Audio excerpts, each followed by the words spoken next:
नमस्कार दोस्तों, आप सभी लोगों का हिस्ट्री वाला यूट्यूब चैनल पर स्वागत है। मैं डॉक्टर नवनीत सांगवान आज राजस्थान इकोनॉमी है स्पेसिफिकली अपना असिस्टेंट प्रोफेसर भर्ती है उसके थर्ड पेपर के रूप में स्टार्ट करने जा रहा हूँ। इसके अंदर राजस्थान इकोनॉमी के जो डिफरेंट पॉइंट्स होंगे या डिफरेंट चैप्टर्स हैं उनको हम आर्थिक समीक्षा है उसके साथ रिलेट करते हुए पढ़ेंगे, जिसमें अपने क्वेश्चन आंसर फॉर्म में चलेगा। उसके साथ में उसके जो रिलेवेंट फैक्ट आते हैं उससे संबंधित जो तथ्य हैं उनको भी हम लोग डिस्कस करने वाले हैं। तो सबसे पहले आप एक बार सिलेबस देख लीजिए कि हमारे इस सिलेबस में क्या क्या आने वाला है। जैसे पहला आपका पॉइंट है कैरेक्टरिस्टिक्स ऑफ स्टेट इकोनॉमी, यानी राज्य की जो अर्थव्यवस्था है उसकी क्या क्या विशेषताएं हैं या क्या उसकी प्रकृति है। उसमें भी मूल रूप से आपके कृषि, शिक्षा, चिकित्सा, इन सब चीजों के बारे में, फिर इंफ्रास्ट्रक्चर की बात आती है उनके बारे में डिस्कस करेंगे। सेकंड आपका ऑक्यूपेशनल डिस्ट्रीब्यूशन आता है, यानी पेशेवर किस प्रकार से डिस्ट्रीब्यूशन या वितरण है वो किया जाता है, कौन कौन से पेशे हैं जिसमें लोगों की इनकम होती है या राजस्थान की अर्थव्यवस्था पर उसका प्रभाव देखने को मिलता है। तीसरा आता है आपका compositional trend of state domestic product, जो स्टेट डोमेस्टिक प्रोडक्ट है उसके अंदर सेवा क्षेत्र है उसका क्या योगदान है, कृषि क्षेत्र का क्या योगदान है और उद्योग का क्या योगदान है, तो उनको भी हम लोग देखने वाले हैं। फिर मेजर सेक्टोरल इश्यूज क्या क्या है जिनके अंदर एग्रीकल्चर सेक्टर है यानी कृषि जो क्षेत्र है उसमें क्या क्या उसकी क्या विशेषताएं हैं और राजस्थान में एग्रीकल्चर सेक्टर है उसकी विशेषताओं के संदर्भ में इसे विशेष रूप से हम लोग देखने वाले हैं। फिर आता है मेजर रबी और खरीफ की जो क्रॉप्स है यानी रबी और खरीफ की जो फसलें हैं उसके बारे में, उसमें भी खासतौर से जो ऑयल सीड्स आते हैं, ठीक है, तिलहन वाली चीजें आती हैं, स्पाइसीज आ गई, मसाले वगैरह आ गए। फिर इरिगेटेड यानी सिंचित क्षेत्र कितना है, उसमें क्या ट्रेंड है, उसकी क्या क्या समस्याएं हैं। माइग्रेंट वर्कर्स हैं यानी एक स्थान से दूसरे स्थान पर जो वर्कर है वो मूव करते हैं, यानी ग्रामीण क्षेत्र से शहरों में या राजस्थान से बाहर जाने का, ठीक है, उनके रिहेबिलिटेशन के लिए सरकार ने यानी पुनर्स्थापना के लिए सरकार ने कौन कौन सी व्यवस्थाएं कर रखी है। फिर एग्रीकल्चरल क्रेडिट यानी कृषि साख है उसके कौन कौन से स्रोत उपलब्ध हैं, कौन कौन सी योजनाएं हैं वो सरकार द्वारा वर्तमान में संचालित की जा रही है। फिर लाइव स्टॉक आता है यानी जो हमारा पशुधन है उसके बारे में बात चल रही है। Trends in live stock population यानी पशुधन है उसकी जनसंख्या या उसकी गणना जो की जाती है, खासतौर से 2019 वाली जनगणना है वो इसके अंदर काम, जनगणना तो नहीं कहना चाहिए इसको, पशु गणना इसको बोलना चाहिए। उसमें जैसे गाय, भैंस, भेड़, बकरियां, उनमें वृद्धि हुई, कमी हुई, कौन से जिले में सबसे ज्यादा है, कौन से जिले में सबसे कम है, इस प्रकार से सारी चीजें आएंगी।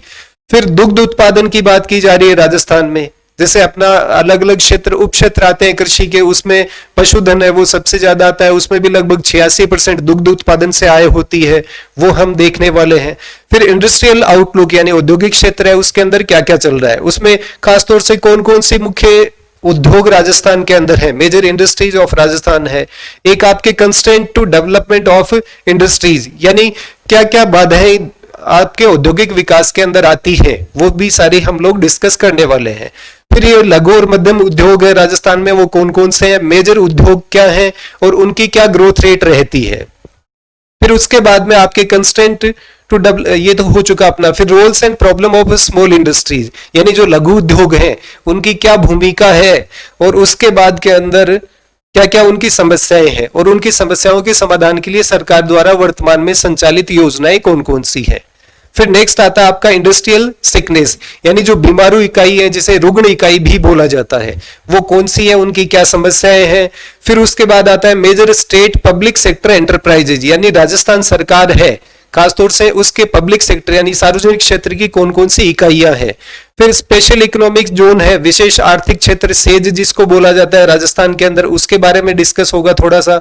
Role of RIICO and RFC, इन दोनों का क्या क्या भूमिका रहती है, कब इनकी स्थापना हुई, वर्तमान में कौन सी योजनाएं संचालित है वो भी हम लोग देखेंगे। एग्रो प्रोसेसिंग पॉलिसी 2020, ठीक है, उसके बारे में भी डिस्कस करने वाले हैं। फिर फर्दर अपना थोड़ा सा इसमें और रह जाता है एक खासतौर से सर्विस सेक्टर यानी सेवा क्षेत्र जिसका आजकल लगभग राजस्थान और भारत दोनों की अर्थव्यवस्था में सबसे बड़ा योगदान होता है। उसमें प्राथमिक शिक्षा, फिर उसके बाद में डेवलपमेंट इन रिसेंट ईयर यानी जो पीछे के कुछ वर्ष हैं उसमें क्या क्या इसका विकास रहा। Health programme of state government ये बड़ा इंपॉर्टेंट है क्योंकि इसमें चिरंजीवी जैसी योजनाएं वर्तमान में संचालित हो रही हैं, वो भी हमारे इसके काम में आएंगी। एक मिड डे मील योजना या प्रोग्राम उसको बोला जा सकता है, और उसमें वर्तमान में क्या दूध दिया जाएगा या दलिया दिया जाएगा, कौन कौन सी योजनाएं सरकार द्वारा संचालित है। एक इंदिरा रसोई योजना, और ये भी अपने आप में एक माइलस्टोन है। वर्तमान में अभी 2-3 दिन पहले ही 1000 और इंदिरा रसोई संचालित करने की घोषणा की गई है, खासतौर से ग्रामीण क्षेत्रों में। तो ये सारी चीजें हम देखेंगे। फिर आता है आपका इंफ्रास्ट्रक्चर डेवलपमेंट, ठीक है, जो आधारभूत ढांचा है उसके रिगार्डिंग चीजें आएंगी, जिसमें प्रोग्रेस इन नेशनल हाईवे, जो हमारे राष्ट्रीय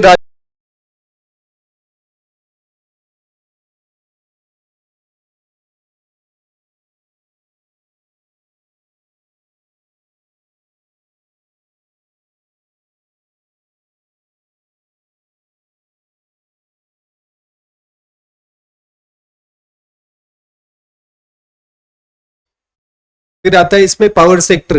पावर में आजकल ऊर्जा क्षेत्र में खासतौर से पावर जनरेशन के क्या क्या सोर्सेज उपलब्ध है, और उसमें भी सोलर पावर प्रोजेक्ट्स है, उसमें रिसेंट प्रोग्रेस क्या है, यानी सरकार है वो कितने प्रकार की इसमें सब्सिडी उपलब्ध कराती है, कौन कौन सी योजनाएं हैं, खासतौर से राजस्थान सरकार की, फिर केंद्र सरकार की योजनाएं जिसमें राजस्थान सरकार की भागीदारी वाली योजनाएं भी शामिल है। एक हैंडीक्राफ्ट है, वो सबसे इंपॉर्टेंट आता है। राजस्थान है वो काफी इसमें प्रोग्रेस करता है, और खासतौर से एक्सपोर्ट है उसके अंदर योगदान है हैंडीक्राफ्ट का अच्छा खासा रहता है, तो उसका भी हम डिस्कस करने वाले हैं। फिर एक्सपोर्ट के अंदर मेजर कौन कौन से आइटम्स हैं, यानी इंजीनियरिंग वस्तुएं हैं उनका ज्यादा निर्यात किया जाता है, या जो लघु उद्योग से निर्मित वस्तुएं हैं उनका ज्यादा निर्यात किया जाता है, वो सारी चीजें भी हम लोग देखने वाले हैं, या फिर यूं कहें कि आपकी सिलेबस के अंदर है। फिर लेटेस्ट मेजर वेलफेयर स्कीम्स, इनको भाई आप लोग अच्छा खासा देख लेना। वेलफेयर स्कीम्स हैं उनके बारे में डेफिनेटली सवाल है, वो पूछे ही पूछे जाते हैं, यानी राज्य सरकार की कल्याणकारी योजनाएं हैं, वो भी कौन कौन से, जो इकोनॉमिकली और सोशली बैकवर्ड क्लासेज हैं, जैसे बीपीएल हो गया, एससी एसटी हो गया, फिर उसमें माइनॉरिटीज हो गया, फिर डिसेबल्ड पीपल्स है जो विकलांग है उनके लिए, ओल्ड एज पीपल्स यानी वृद्ध लोग हैं उनके लिए कौन कौन सी योजनाएं संचालित हो रही हैं, और उसमें जो ओल्ड एज पेंशन दी जाती है उसमें बजट 2023-24 में कितनी वृद्धि की गई। फिर सरकार आजकल गारंटी योजनाएं ला रही है कि हर साल 15% बढ़ाएंगे, उस प्रकार की जो योजनाएं हैं उनको हम देखेंगे। फिर वुमेन एम्पावरमेंट, महिला सशक्तिकरण और बाल विकास के लिए कौन कौन सी योजनाएं या क्या क्या सरकार है वो स्टेप्स है वर्तमान में ले रही है, वो सारी चीजें भी हम देखेंगे। फिर एक आपके regional economic inequality in Rajasthan, यानी क्षेत्रीय असंतुलन होता है, वो राजस्थान के अंदर कौन कौन सा रहता है, उसमें भी खासतौर से आपका डेजर्ट जोन यानी मरुस्थल वाला एरिया आता है, फिर कुछ पहाड़ी क्षेत्र आते हैं, कुछ आपके सिंपल मैदानी क्षेत्र आता है, तो उनमें जो इनइक्वालिटी यानी असमानता है वो क्या क्या रहती है, उसके संबंध में कौन कौन सी योजनाएं हैं। तो ये सारा हमारा सिलेबस है जिनको हम लोग डिस्कस करने वाले हैं। अब अपन अपने मेन पार्ट पर आते हैं जिसको खासतौर से डिजाइन करा गया है, आपकी राजस्थान कृषि वाला चैप्टर हम देखेंगे। आर्थिक समीक्षा है उसके संदर्भ में किस प्रकार से वो आता है और क्या क्या चीजें आती हैं। तो अपना जो मेन टारगेट इसके अंदर रहेगा वो क्वेश्चन आंसर फॉर्म में पढ़ने का ज्यादा रहेगा। जैसे एक क्वेश्चन आ गया आपके सामने सिंपल, अब उससे रिलेवेंट दूसरे फैक्ट्स क्या क्या हैं जो सवाल के रूप से आप लोगों से मेन एग्जाम में पूछे जा सकते हो। तो आपका सिंपल सवाल है, वर्ष 2022-23 में राजस्थान की अर्थव्यवस्था में कृषि एवं संबंध क्षेत्र यानी एग्रीकल्चर और अलाइड एक्टिविटीज है, उनका योगदान प्रचलित मूल्यों पर कितने प्रतिशत रहा। मूल सवाल ये है, 2022-23 की बात है तो ये मान के चलिए कि यहां पर अनुमान की बात की जा रही है, प्रथम अग्रिम अनुमान की बात की जा रही है, और आर्थिक समीक्षा है उसके आंकड़ों से संबंधित ये बात है वो आपके सामने रखी जा रही है। सिंपल सी बात है, ये आप सब लोगों ने पढ़ा हुआ होगा, इसका आंसर आएगा बी 28.95%। ये आपका है प्रचलित मूल्यों पर। अब बात आती है कि साहब स्थिर मूल्यों पर कितने रहा, ये अग्रिम अनुमान है तो 21-22 के अंदर आपके जो अंतिम आंकड़े उपलब्ध होते हैं वो कितने रहे। तो 3-4 चीजें इसके साथ में हमारे पास में और निकल करके आती हैं। अब अगर आपसे पूछे कि 2022-23 है, इसके अंदर स्थिर मूल्य हैं, उनके अनुसार कृषि एवं संबद्ध क्षेत्र है उसका योगदान कितने प्रतिशत रहा राजस्थान की अर्थव्यवस्था में, तो उसका सिंपल आंसर आपका होगा 28.50%। ये बात की जा रही है 2022-23 जो प्रथम आपके अग्रिम अनुमान है उसकी। अब सवाल ये भी आता है कि अंतिम आंकड़े तो अपने पास में 21-22 के उपलब्ध हैं, तो उसमें स्थिर और प्रचलित मूल्यों पर कृषि क्षेत्र का योगदान राजस्थान की अर्थव्यवस्था में कितना कितना प्रतिशत रहा। तो हम बात करते हैं 2021 और 22, दो चीजें हमारे पास में इसमें, एक तो प्रचलित मूल्य और दूसरे आपके स्थिर मूल्य। इन दोनों पर या फिर इन दोनों का कितना कितना योगदान है वो रहा है। स्थिर की बात की जाए तो ये रहा था 29.22% 2021-22 के अंदर, और प्रचलित की बात की जाए तो ये रहा था 29.39% 2021-22 के अंदर। तो एक सवाल था हमारा मूल कि 22-23 में राजस्थान की अर्थव्यवस्था में कृषि और संबद्ध क्षेत्र है, उसका प्रचलित मूल्यों पर राजस्थान की अर्थव्यवस्था में कितना योगदान रहा। उसके साथ तीन सवाल हमारे और होंगे कि 2022-23 में स्थिर मूल्यों पर कितना रहा साहब। अगर सवाल पूछ लिया तो 28.50%। सवाल है वो अग्रिम अनुमानों का भी आ सकता है, उसमें इसी प्रकार से पूछा जाता है कि आर्थिक समीक्षा 2022-23 के अनुसार, ठीक है, और 21-22 के हमारे पास में अंतिम आंकड़े उपलब्ध हैं, उसके अनुसार कितना कितना प्रतिशत रहता है। तो प्रचलित मूल्यों पर 29.39% और स्थिर मूल्यों पर 29.22%। चलो फिर आगे बढ़ते हैं सेकंड क्वेश्चन पर। ये मैंने उसी फॉर्म में डिजाइन करा है कि आर्थिक समीक्षा के अनुसार आपसे पूछा जाए तो क्या होगा। आर्थिक समीक्षा 22-23 के अनुसार प्रचलित मूल्यों पर कृषि एवं संबद्ध क्षेत्र की पिछले वर्षों की तुलना में वृद्धि दर कितनी प्रतिशत रही। यहां पर आपसे पूछ रहा है पिछले वर्षों की तुलना में वृद्धि दर है वो कितनी रही है, ठीक है। तो आपका सिंपल इसमें जवाब होगा ए, 13.84%। ये पिछले वर्ष अगर 21-22 की तुलना में देखा जाए, ये भी आपके आंकड़े हैं, उसे आप अग्रिम अनुमान ही बोलेंगे, ठीक है। अभी इसके फाइनल आंकड़े हमारे पास में उपलब्ध हुए नहीं है, तो ये प्रथम अग्रिम अनुमान है। अब आपसे पूछ लिया जाए साहब कि 2022-23 है, उसमें स्थिर मूल्यों पर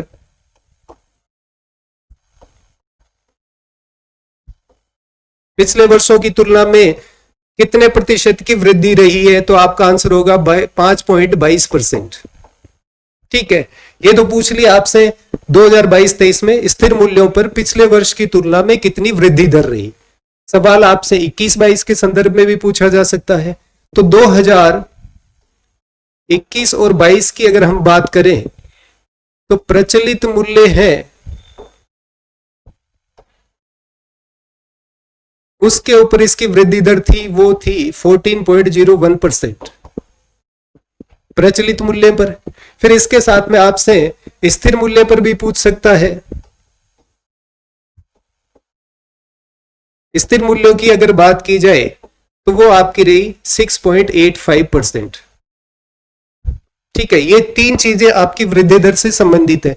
मूल सवाल आपका वृद्धि दर का, फिर उससे संदर्भ में जैसे प्रचलित मूल्यों का मूल सवाल पूछ लिया तो स्थिर मूल्यों पर 22-23 में कितना रहा 5.22%। फिर 21-22 में भी आपसे प्रचलित और स्थिर मूल्य हैं, दोनों के बारे में पूछा जा सकता है।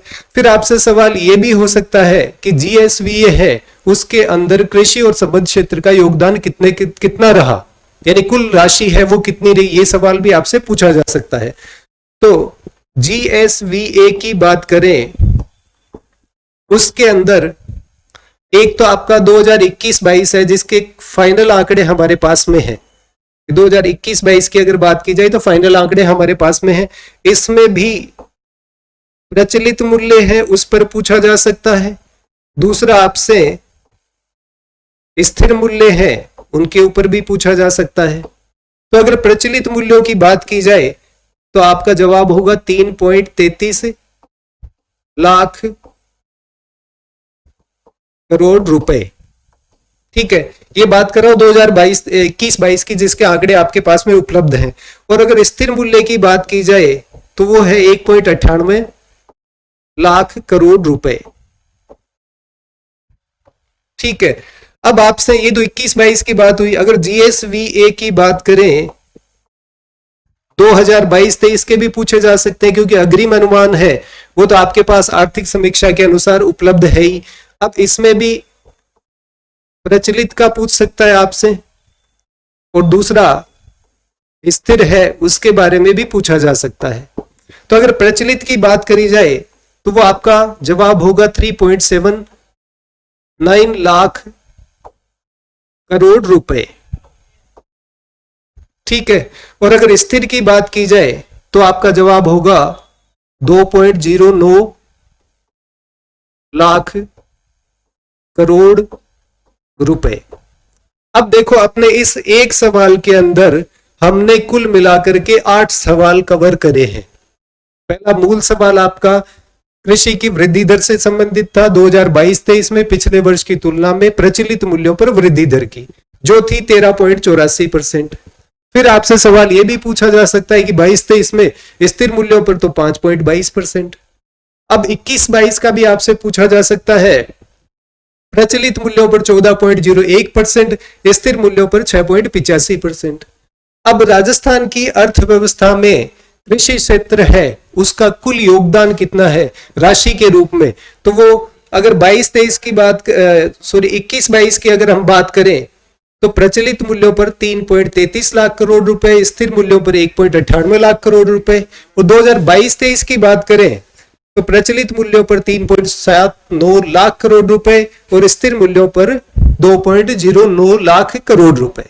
तो एक ही सवाल में 8 सवाल हमारे यहां पर कवर हो रहे हैं। चलिए फिर आगे बढ़ते हैं।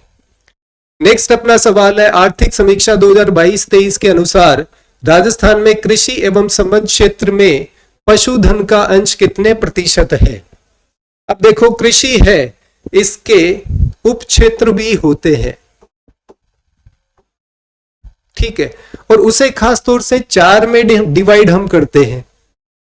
एक तो इसमें आता है फसल, एक इसमें आता है पशुधन, एक इसमें आता है वानिकी, और एक इसके अंदर मत्स्य या मछली पालन को शामिल किया जाता है। तो पहला आपका जो मूल सवाल है उसका जवाब होगा 46.41%। सामान्यतः कृषि और इसकी संबद्ध क्षेत्र की हम बात करते हैं, हमें लगता है फसलों से ही सारा कुछ उत्पादन होता होगा, लेकिन असल में राजस्थान की अर्थव्यवस्था में कृषि और संबद्ध क्षेत्र में अगर हम डिटेल में जाएं तो आप पाओगे कि सबसे ज्यादा योगदान है वो पशुधन का है, वो है 46.41%। अब आपसे यह भी पूछा जा सकता है कि साहब फसलें हैं उनका योगदान कितने परसेंट रहा, तो आपका जवाब होगा 46%, और खासतौर से ये 22-23 के आंकड़े हैं। फिर आपसे यह भी पूछा जा सकता है साहब पशुधन का जो हमने देख ही लिया 46.41%, वानिकी का अगर आपसे पूछे तो आपका जवाब होगा 7.20%, और मत्स्य का अगर आपसे पूछे तो 0.39%। सवाल मूल अपना एक था, एक के साथ में हमने फसल का देख लिया, वानिकी का देख लिया, मत्स्य का देख लिया, ठीक है। अब अपना पशुधन की बात करी गई थी, तो पशुधन है उसके अंदर भी अलग अलग चीजें हो सकती हैं, जैसे दुग्ध उत्पादन है उससे कितना मिलता है, पोल्ट्री सहित मांस है उससे कितना मिलता है। दो चीजें आ गई, एक इसके अंदर अंडे इंक्लूड होते हैं और एक अन्य के नाम से आता है, यानी जो अलग अलग सेक्टर हैं पशुधन का कुल कितना है और कुल के अंदर इन दूध का और इन सब का अलग अलग कितना आता है। अगर दूध क्षेत्र की बात की जाए तो 82.62% पशुधन से मिलने वाली अकेली आय है वो आती है आपके दूध उत्पादन से। दूसरा पोल्ट्री सहित मांस की अगर बात की जाए तो 5.37% आता है, ठीक है। अंडों से बहुत कम उत्पादन है, इसमें 0.68% आएगा, और बचा हुआ 11.33% है वो आता है अन्य क्षेत्रों से। अब मूल बात आती है कि ये जो अलग अलग आ रहा है इसका मतलब पशुधन है उसका जीएसवी भी आपको पता होना चाहिए 2022-23 का, खासतौर से प्रचलित मूल्यों पर, तो वो है साहब 1.76 लाख करोड़ रुपए।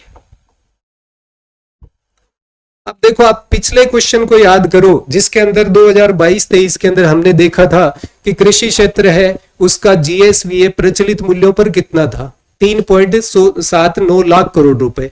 अब उसके अंदर अकेले पशुधन का 1.76 लाख करोड़ रुपए आता है। फिर से वही चीज, अपना मूल सवाल एक है, फिर उसके संदर्भ में हमने यहाँ पर 3 सवाल ये और निकाले कि फसल का कितना योगदान है, वानिकी, मत्स्य, इनका कितना कितना योगदान है। फिर ये निकालने के बाद में हमने जीएसवीए देख लिया कि पशुधन है उसका प्रचलित मूल्य पर 22-23 में कितना रहा। अब इस जीएसवीए में अलग अलग जो 4 इसके उपक्षेत्र बना रखे हैं, जैसे दुग्ध उत्पादन हो गया, पोल्ट्री सहित मांस आ गया, अंडे आ गए और अन्य आ गए, इनका कितना कितना प्रतिशत योगदान रहा। तो एक ही क्वेश्चन के अंदर हमने 7-8 क्वेश्चन फिर से डिस्कस करे। चलिए फिर आगे बढ़ते हैं। नेक्स्ट सवाल उसी टाइप से ही बनाया है। आर्थिक समीक्षा 2022-23 के अनुसार राजस्थान में कृषि एवं संबंधित क्षेत्र की स्थिर मूल्यों पर गत वर्ष 2021-22 की तुलना में वृद्धि दर कितने प्रतिशत रही। ठीक है, ये हमने पहले भी देखा था और हमारा जवाब था 5.22%। यानी इस मूल सवाल का सही जवाब हो जाएगा आपका 5.22%। कृषि एवं संबद्ध क्षेत्र की बात कर रहा है। अब इसके उपक्षेत्र है वो भी हमें देख लेने चाहिए। फिर जैसे उसके अंदर एक तो आता है आपका फसल, एक इसमें आता है पशुधन, एक इसमें आता है वानिकी और एक इसमें मत्स्य आता है। लेकिन एक वानिकी के साथ में एक वर्ड यूज होता है लॉगिंग। ठीक है, तो आप इसे वानिकी तक सीमित रख सकते हैं या लॉगिंग भी लिख सकते हैं। और एक आता है इसके अंदर मत्स्य। यानी ओवरऑल सेक्टर है उसके स्थिर मूल्यों पर 21-22 की तुलना में 22-23 में अनुमानित वृद्धि दर कितनी है, 5.22%। अब उसके जो 4 उप क्षेत्र है जिसमें फसल, पशुधन, वानिकी और मत्स्य है, इनमें कितनी कितनी प्रतिशत वृद्धि दर रही। अगर फसल की बात करें तो इसका आपका जवाब होगा 6.39%। यानी पिछले वर्ष की तुलना में यहां पर इतने प्रतिशत की वृद्धि हुई है। पशुधन की बात की जाए तो इसका आपका आएगा 3.91%। ठीक है, वानिकी की अगर बात की जाए तो इसमें वृद्धि दर 5.8% की रही और जो हाईएस्ट आती है वो है 17.65% मत्स्य के अंदर आएगी।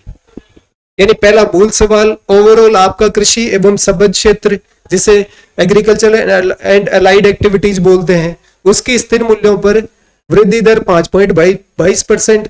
फिर उसके 4 उप क्षेत्र, फसल है उसमें 6.39%, पशुधन है उसमें 3.91%, वानिकी में 5.8% और लास्ट आता है मत्स्य जिसमें हाईएस्ट है 17.65%।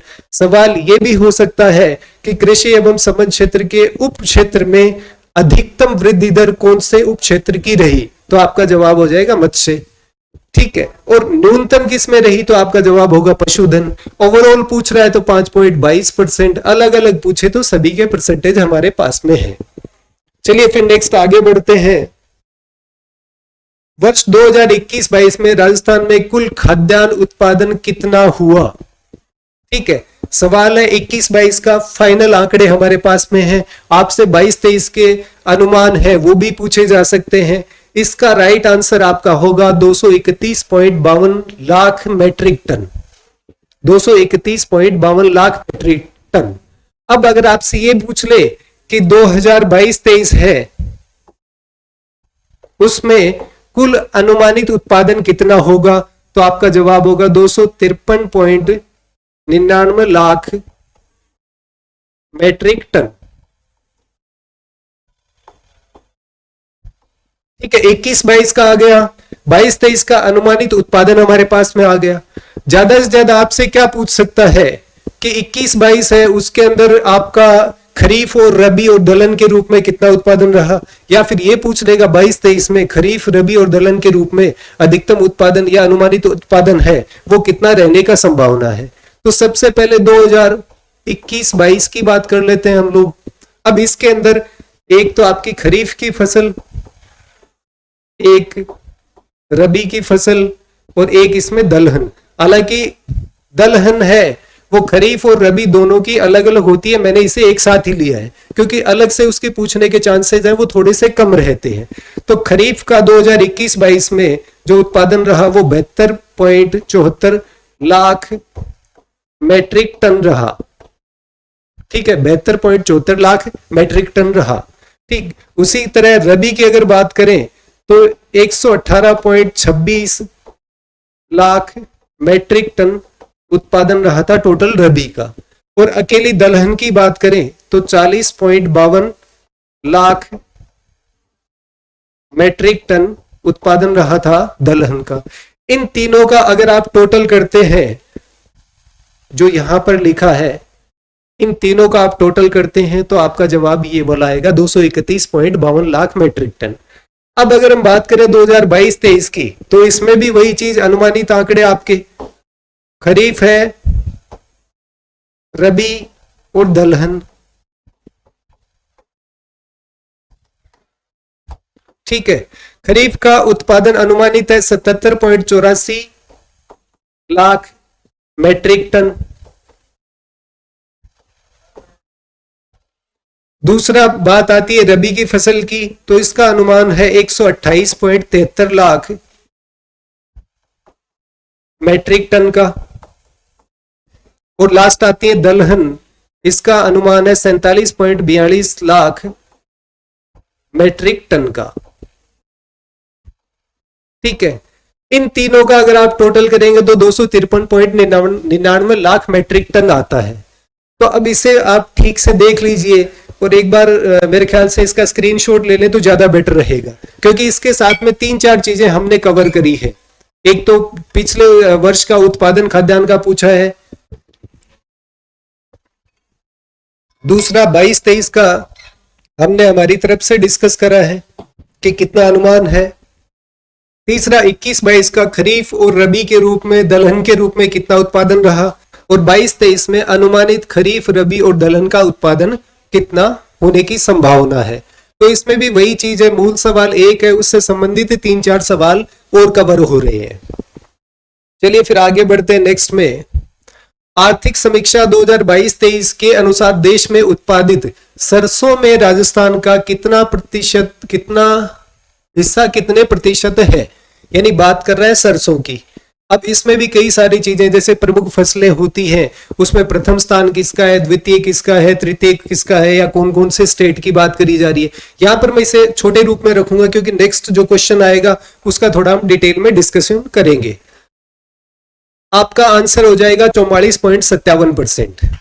ठीक है, ये 2022-23 की बात करी जा रही है। प्रमुख फसलों के अंदर सवाल अगर पूछा जाए तो देश में उत्पादित सरसों का कुल 44.57% यानी लगभग 45% है, वो अकेले राजस्थान के अंदर होता है।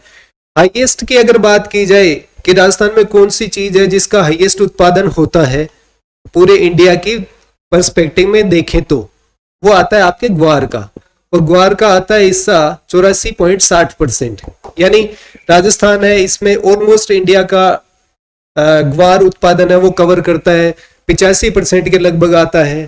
फिर एक इसमें बड़ा नाम आता है बाजरे का, ठीक है, वो आता है आपका 41.71%। और एक इसमें जो प्रथम स्थान पर और रहते हैं उसमें पोषक अनाज लिया जाता है, पोषक अनाज, वो आता है आपका 16.75%, 16.75%। और एक तिलहन है उसको लिया जाता है प्रमुख फसलों के अंदर, वो रहता है 22%। यानी ये मेजर रूप से वो फसलें हैं जिसमें एक तो देखो सरसों आ गया, ग्वार आ गया, बाजरा आ गया, पोषक अनाज और तिलहन आ गया, 5 चीजें हैं। इन 5 चीजों में राजस्थान है वो लगभग नंबर 1 ऑलमोस्ट रहता है। हालांकि कृषिगत उत्पादन है वो वर्षवार परिवर्तित होता रहता है, लेकिन 22-23 की जो आर्थिक समीक्षा है उसके अंदर प्रमुख फसलों के अंदर ये फसलें हैं जिनके अंदर राजस्थान नंबर 1 है उत्पादन के अंदर। चलो फिर आगे बढ़ते हैं नेक्स्ट। ये भी इसी से रिलेवेंट सवाल है, निम्न में से कौन कौन सी फसलों में के उत्पादन में राजस्थान का प्रथम स्थान है, सही समूह का चयन करना है। इसमें उल्टा सीधा भी हो सकता है, लेकिन सही समूह कौन सा है ए बे से द 4 ऑप्शन आपके पास हैं, वो आपको इसमें चूज करना है। तो जैसे मैंने पिछले क्वेश्चन में बताया, इसका आंसर बड़ी आसानी से आप लोग ढूंढ पाएंगे। सही समय समूह बाजरा, सरसों, पोषक अनाज, कुल तिलहन एवं ग्वार, और इन सब के मैंने प्रतिशतवार उत्पादन भी बताया था आपको। फिर मेन बात यह आती है, अगर इन सब में तो प्रथम स्थान हमारा रहता है, तो द्वितीय स्थान पर कौन कौन से में रहता है? द्वितीय स्थान जो हमारा आता है वो 2 चीजों में आता है। एक तो आता है दलहन में और एक आता है मूंगफली। ये आर्थिक समीक्षा राजस्थान के अनुसार है। अगर दलहन की बात है, राजस्थान द्वितीय स्थान है, तो इसमें प्रथम स्थान किसका है? मध्य प्रदेश का, ठीक है। और तृतीय स्थान किसका है? तो वो बात आती है महाराष्ट्र की। हालांकि मेरे ख्याल से ये आपसे कोई नहीं पूछेगा कि प्रथम एमपी का और तृतीय महाराष्ट्र का है। राजस्थान का कौन सा स्थान है, ये आपसे पूछा जा सकता है। ऐसे ही अगर मूंगफली की हम बात करें, तो प्रथम स्थान इसमें आता है गुजरात का, ठीक है, और तृतीय स्थान इसमें आता है तमिलनाडु का। ये आ गया, ये बेसिक अपनी नॉलेज के लिए है। द्वितीय स्थान वाली 2 फसलें हैं प्रमुख फसलों के अंदर, दलहन और मूंगफली। फिर बात आती है तृतीय स्थान पर कौन कौन सो में राजस्थान रहता है। तो तृतीय स्थान के अंदर हमारे पास में 3 फसलें आती हैं, जो एक तो है चना, एक है इसके अंदर ज्वार, और एक है इसके अंदर सोयाबीन। यानी प्रमुख फसलों में 3 फसलें वो है जिसके अंदर राजस्थान तृतीय स्थान के ऊपर रहता है। अगर आप चाहें तो इसमें भी बता देता हूं, चने के अंदर पहला आता है, वो आता है मध्य प्रदेश का, और दूसरा आता है, वो स्थान रहता है कर्नाटका का, कर्नाटक। यानी चने में 22-23 की समीक्षा के अनुसार मध्य प्रदेश प्रथम स्थान पर है और कर्नाटक है वो दूसरे पे, राजस्थान तीसरे नंबर पर, ठीक। कर्नाटक नहीं भाई, इसके अंदर आएगा आपका महाराष्ट्र आएगा, चने की अगर बात की जाए तो। चने के उत्पादन में दूसरा नंबर है वो महाराष्ट्र का है, ठीक है। ऐसे ही अगर हम ज्वार की बात करें तो प्रथम स्थान पर इसमें रहता है महाराष्ट्र,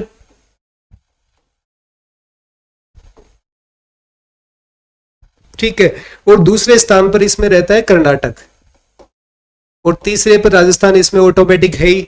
ऐसे ही सोयाबीन में प्रथम स्थान जो आता है वो आता है महाराष्ट्र का,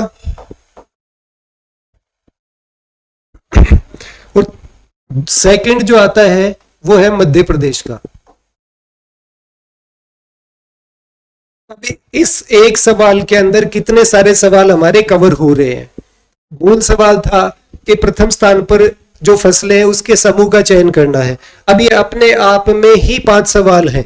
इस समूह के अंदर बाजरा, सरसों, पोषक अनाज, कुल तिलहन एवं ग्वार, ये 5 फसलें हैं, ठीक है। तो आपसे ये भी तो पूछा जा सकता है कि निम्न में से कौन सी फसल में राजस्थान है, उसके वो उत्पादन में नंबर 1 है। एक ऑप्शन बाजरा है, एक दलहन है, एक चना है, और एक आपके पास में ज्वार आ जाए या फिर सोयाबीन आ जाए, तो आपका आंसर बाजरा हो जाएगा। तो यहाँ पर समूह के रूप में ये आता है।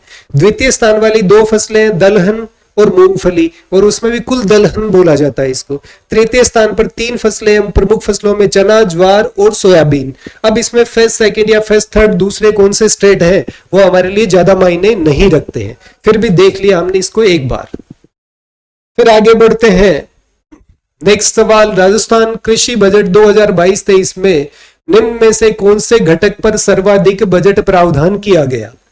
अब ये चीज भी आप लोगों को विदित है कि राजस्थान ने पहली बार कृषि बजट 2022-23 में अलग से प्रस्तुत किया गया था। तो ये सवाल अपने आप में प्रमुख सवाल है। फिर उसके अंदर कौन कौन सी चीजें हैं जिनके ऊपर सबसे ज्यादा अनुदान है वो दिया गया या बजट प्रावधान है, तो वो आपका जवाब होगा कृषि अनुदान पर, ठीक है। 2-3 इसमें छोटे छोटे सवाल और बन सकते हैं कि राजस्थान कृषि बजट है उसकी कुल राशि कितनी थी, यानी कुल बजट कृषि के संदर्भ में कितना था, ठीक है। तो वो आपका 78,938.68 करोड़ रुपए, हालांकि 22-23 का है, पूछने की संभावना थोड़ी सी कम रहती है, क्योंकि बजट पर ही अगर आपसे सवाल पूछेगा तो मेरे ख्याल से 23-24 का ज्यादा पूछेगा, जिसको हम अलग से डिस्कस करेंगे। फिर भी 22-23 का आपको याद रहना चाहिए। हमने बात करी थी कृषि अनुदान है, उसके ऊपर अब अगर इसकी भी राशि की अगर बात की जाए तो वो भी हमें याद होनी चाहिए, 29,862.09 करोड़ रुपए। ठीक है, और ये इस कुल बजट की कितने प्रतिशत थी, तो 37.83%। यानी चीजें अपने आप में ही क्लियर है। एक सवाल से हमने कितने बनाए, 3 सवाल। ठीक है, सर्वाधिक 22-23 में कौन से में दिया गया, कृषि अनुदान में दिया गया, कृषि बजट में अलग से। इसके साथ में पहली बार राजस्थान में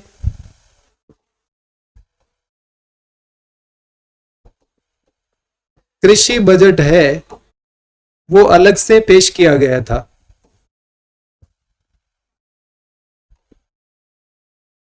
अदरवाइज कृषि को एक कंपोनेंट के तौर पर बजट में शामिल किया जाता है।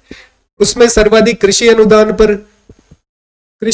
पर कुल राशि कितनी, 29,862.09 करोड़, जो कृषि बजट का लगभग 37.83% है। कुल कृषि बजट 2022-23 में कितना था, तो 78,938.68 करोड़ रुपए। फिर हम आगे बढ़ते हैं, ये एक छोटा सा सवाल है, वैसे इंपॉर्टेंट भी है। राजस्थान कृषि बजट 2022-23, कृषि बजट थोड़ा सा इस ढंग से लिख दिया गया। कृषि बजट 2022-23 की थीम क्या थी, इसकी थीम है वो क्या रखी गई थी, तो ये एक हमारा सवाल बन सकता है। बड़ा सिंपल सा है, समृद्ध किसान खुशहाल राजस्थान, ये इसका आपका सीधा जवाब हो जाएगा। और ये बड़े छोटे छोटे से सवाल लगते हैं जिन पर हमारी नजर नहीं जाती, लेकिन इस टाइप के सवाल हैं वो कई बार पूछे जाते हैं।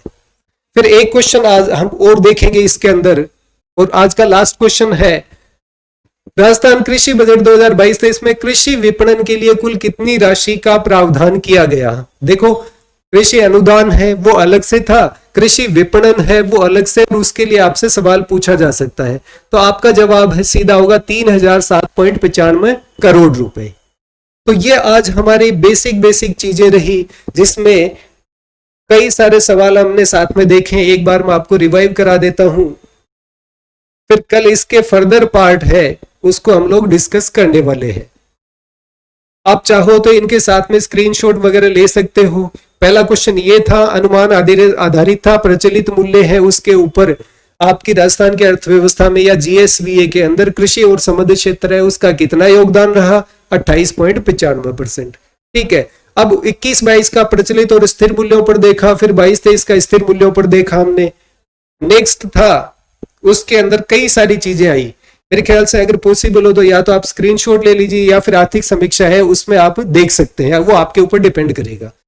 22-23 में प्रचलित मूल्य पर कृषि और संबंधित क्षेत्र है उसके पिछले वर्ष की तुलना में यहाँ पर वृद्धि दर हमें देखनी थी, तो वो आपका जवाब 13.84% था। फिर 22-23 में स्थिर मूल्यों पर 5.22, फिर जीएसवीए 21-22 में प्रचलित मूल्यों पर 3.33 लाख करोड़, स्थिर मूल्यों पर 1.98 लाख करोड़।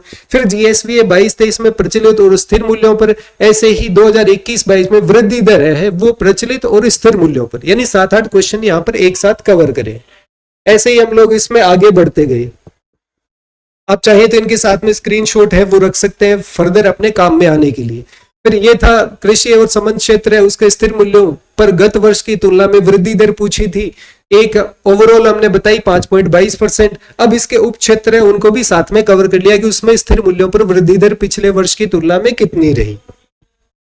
ऐसे ही फिर नेक्स्ट आया था हमारा कुल खाद्यान्न उत्पादन की बात करी गई थी। 21-22 में 231.52 लाख मैट्रिक टन, 22-23 के अंदर 253.99 लाख मैट्रिक टन रहने की संभावना है। उसमें भी खरीफ, रबी और दलहन तीनों का अलग अलग देख लिया। ऐसे 21-22 में खरीफ, रबी और दलहन के अंदर कितने कितने प्रतिशत या कितना उत्पादन रहा वो हमने देखा है। नेक्स्ट आता है आपका आर्थिक समीक्षा 22-23 के अनुसार देश में उत्पादित सरसों में राजस्थान का हिस्सा कितने प्रतिशत रहा। सरसों है उसके साथ में फिर हमने ग्वार को देखा, बाजरा, पोषक अनाज और तिलहन है, ये 5 चीजें साथ में और कवर हो गई। और ये वो नाम है जिसके अंदर 22-23 की आर्थिक समीक्षा के अनुसार राजस्थान उत्पादन में देश के अंदर नंबर 1 है। फिर आपसे एक समूह पूछा गया था कि फसल उत्पादन में कौन से में प्रथम समूह है। अब ये 5 चीजें यहाँ पर आपकी आ रही है, बाजरा, सरसों, पोषक अनाज, कुल तिलहन एवं ग्वार। ये 5 वो फसलें, प्रमुख फसलें हैं जो राजस्थान जिसके अंदर नंबर 1 है पूरे देश के अंदर। द्वितीय स्थान पर कुल दलहन और मूंगफली आता है, और तृतीय स्थान पर चना, ज्वार और सोयाबीन आता है। यानी एक ही सवाल में ऑलमोस्ट सारी चीजें यहाँ पर हमारी कवर हो रही है। नेक्स्ट हमारा कृषि बजट है, उसके संदर्भ में था कि 22-23 में कौन से घटक पर सर्वाधिक इसमें प्रावधान किया गया, तो उसका जवाब आपका कृषि अनुदान था। कृषि अनुदान पर कुल राशि इतनी दी गई, इतना परसेंट था। पहली बार कृषि बजट राजस्थान में अलग से पेश किया गया 22-23 में, और कुल कृषि बजट की राशि कितनी थी। ये इसलिए लिख रहा हूं मैं कि कोई आपसे ये भी सवाल पूछ सकता है कि राजस्थान के प्रथम कृषि बजट की कुल राशि का कितने रुपए का प्रावधान किया गया था। ठीक है, फिर उसके बाद में एक ब्लैंक स्लाइड रह गई। ये एक सिंपल सवाल था, राजस्थान कृषि बजट 22-23 की बजट थीम क्या थी, या उसकी थीम क्या थी। तो समृद्ध किसान, ये वैसे समृद्ध वर्ड आना चाहिए था इसका, ठीक है, टाइपिंग मिस्टेक हो जाता है कई बार। समृद्ध किसान, खुशहाल राजस्थान, ये उसकी थीम रखी गई थी। और लास्ट हमारा राजस्थान कृषि बजट 22-23 में कृषि विपणन के लिए कुल कितनी राशि। कृषि विपणन इसलिए लिया है यहाँ पर, कई बार आजकल जो हमारे एग्रीकल्चर क्रेडिट और मार्केटिंग वाली चीजें हैं उन पर ज्यादा फोकस किया जाता है। तो आज हमने कुल मिलाकर 10 क्वेश्चन टोटल डिस्कस करे हैं, साथ में हमारा सिलेबस देखा। फर्दर नेक्स्ट जो क्लास होगी उसके अंदर कृषि और इससे संबंधित जो दूसरे सवाल बनते हैं, और उसमें भी उससे संबंधित दूसरे सवाल कौन कौन से बन सकते हैं, उनके बारे में हम लोग डिस्कस करेंगे। तो दोस्तों आज के लिए इतना ही, मिलते हैं कल एक नई क्लास में, तब तक के लिए जय हिंद, जय भारत।